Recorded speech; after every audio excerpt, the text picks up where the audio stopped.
Assalamualaikum warahmatullahi wabarakatuh. Perkenalkan, nama saya Alia Konita dari kelas 9A. Assalamualaikum warahmatullahi wabarakatuh. Nama saya Merin Elisa Ramadhani dari kelas 8C. Di sini saya akan mempresentasikan makalah kami yang berjudul Protokol Kesehatan di Masa Pandemi. Saya akan menjelaskan latar belakangnya terlebih dahulu. Pada awal tahun 2020, kecemasan dan ketakutan melanda dunia. Hal ini disebabkan karena adanya coronavirus disease atau disebut juga COVID-19 yang menyerang pernapasan tubuh manusia. Virus ini sangat membahayakan bagi manusia yang bisa menyebabkan kematian. Negara Indonesia saja sudah ada ratusan jiwa yang terserang, dan negara lain pun juga sedang bertarung melawan virus yang satu ini. Penularan dan penyebab COVID-19 ini sangat cepat menyebar luas, apalagi jika kita tidak menjaga kesehatan kita. Rencana pengurangan pembatasan sosial berskala besar atau disebut juga PSBB dalam skenario new normal membuat ekonomi dan kekhawatiran penularan COVID-19 pada saat kedisiplinan masyarakat terhadap protokol kesehatan masih rendah.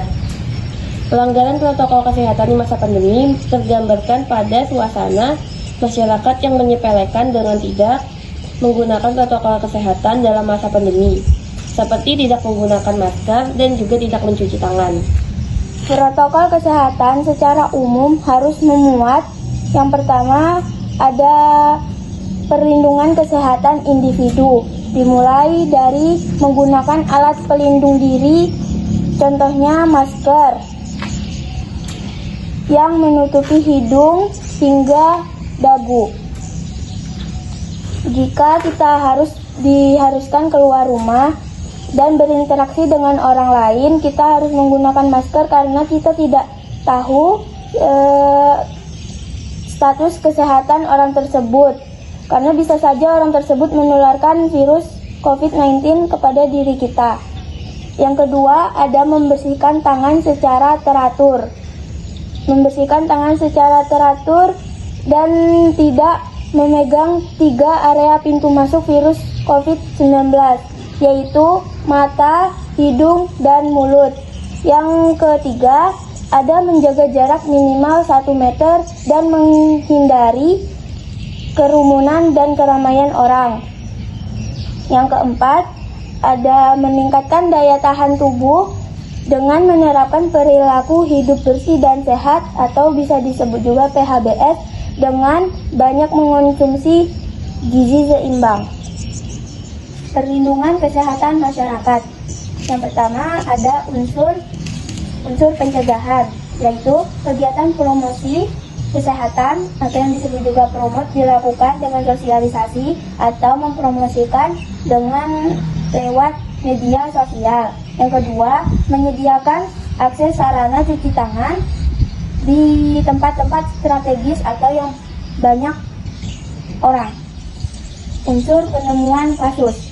Yang pertama, fasilitasi dalam deteksi dini untuk mengetahui orang tersebut terjangkit COVID-19 apa tidak, dengan cara harus berkoordinasi dulu dengan Menteri Kesehatan. Yang kedua, melakukan pemantauan kondisi kesehatan. Jika terdapat gejala-gejala umum COVID-19 seperti demam, batuk, pilek, dan nyeri tenggorokan atau sesak napas terhadap semua orang yang ada di tempat dan fasilitas umum.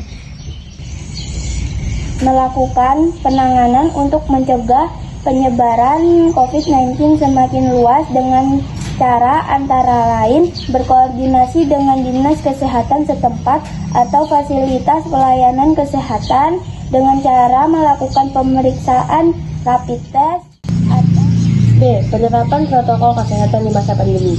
Pada masa pandemi, tempat atau fasilitas umum merupakan salah satu fokus masyarakat untuk beraktivitas dan mendukung perekonomian warga sekitar. Tetapi berpotensi menjadi lokasi penyebarannya virus corona ini. Tempat dan fasilitas umum yang digunakan atau yang dimaksud dalam keputusan Menteri Kesehatan tersebut antara lain adalah pasar, mal atau pertokoan, hotel atau penginapan, rumah makan atau restoran, sarana dan kegiatan olahraga, moda transportasi seperti stasiun, pelabuhan, bandara, dan lainnya, lokasi daya tarik wisata, jasa perawatan kecantikan atau disebut juga dengan salon, jasa ekonomi kreatif, dan kegiatan keagamaan seperti biasanya. Langkah-langkah protokol kesehatan di masa pandemi. Rumah ibadah merupakan suatu tempat atau bangunan yang digunakan oleh umat beragama untuk beribadah menurut ajaran dan kepercayaan masing-masing. Dalam kegiatan di rumah ibadah dapat melibatkan sejumlah orang yang berkumpul dalam satu lokasi, sehingga berpotensi terjadinya penyebaran virus wabah COVID-19 ini.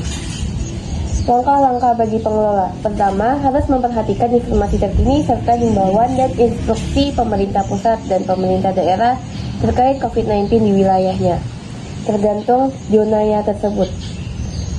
2. Melakukan pembersihan dan disinfektan ruang ibadah secara berkala sebelum dan sesudah dilaksanakannya kegiatan keagamaan atau sarana yang banyak disentuh jamaah seperti pegangan pintu, pegangan tangga, tombol lift, mikrofon, dan fasilitas umum lainnya. Ketiga, menyediakan fasilitas cuci tangan, pakai sabun, atau hand sanitizer di lokasi yang mudah diakses oleh jamaah, seperti di pintu masuk, dekat kotak amal, dan lainnya. Keempat, mengoptimalkan sirkulasi udara dan sinar matahari untuk masuk ke dalam rumah ibadah. Jika terdapat AC, lakukanlah pembersihan filter secara berkala, seperti seminggu 2 kali atau seminggu sekali. Kelima, ada lantai rumah ibadah agar tidak menggunakan karpet. Keenam, melakukan pengaturan jarak minimal 1 meter posisi antara jamaah dengan memberikan tanda khusus yang ditempatkan di lantai atau kursi rumah ibadah. Ketujuh, melakukan pengaturan jumlah jemaah dalam waktu bersamaan untuk memudahkan penerapan jaga jarak. Kedelapan, menghimbau kepada semua jemaah untuk membawa peralatan ibadah sendiri atau juga membawa hand sanitizer sendiri. Kesembilan, melakukan sosialisasi dan edukasi kepada jamaah tentang pencegahan penularan COVID-19 yang dapat dilakukan dengan surat pemberitahuan, pemasangan spanduk, poster, banner, WhatsApp atau SMS, dan lain sebagainya. Adapun materi yang diberikan meliputi pengetahuan tentang COVID-19 dan cara penularannya. Wajib menggunakan masker, cuci tangan pakai sabun dengan air mengalir, jaga jarak minimal 1 meter, dan selalu menggunakan hand sanitizer.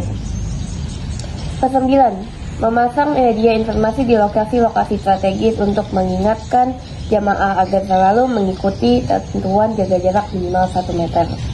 Menjaga kebersihan tangan dan kedisiplinan penggunaan masker, termasuk berpartisipasi aktif untuk saling mengingatkan. Kesepuluh, larangan masuk ke rumah ibadah bagi jamaah yang memiliki gejala demam, batuk, pilek, nyeri tenggorokan, atau sesak napas. Ke-11, melakukan pemeriksaan suhu di pintu masuk. Apabila ditemukan suhu kurang dari 37,3, 2 kali pemeriksaan dengan jarak 5 menit, maka tidak diperkenankan masuk ke rumah ibadah. Ke-12, mempersingkat waktu pelaksanaan ibadah tanpa mengurangi ketentuan kesempurnaan beribadah. Berdasarkan materi yang kami sampaikan, dapat ditarik bahwa kesimpulannya adalah protokol kesehatan ini dapat dikembangkan oleh masing-masing pihak terkait sesuai dengan kebutuhannya. Kesadaran untuk melaksanakan protokol kesehatan sangat diwajibkan seperti menggunakan masker, mencuci tangan, dan menjaga jarak 1 meter. Diharapkan dengan keterlibatan semua pihak, baik pemerintah, badan usaha, dan masyarakat dalam pencegahan dan pengendalian penularan COVID-19 ini di tempat dan fasilitas umum, dan dapat membantu mengurangi dampak yang ditimbulkan oleh COVID-19. Terima kasih telah menyaksikan video presentasi kami. Mohon maaf jika ada kekurangan dan salah kata. Wassalamualaikum warahmatullahi wabarakatuh. Salam kemanusiaan.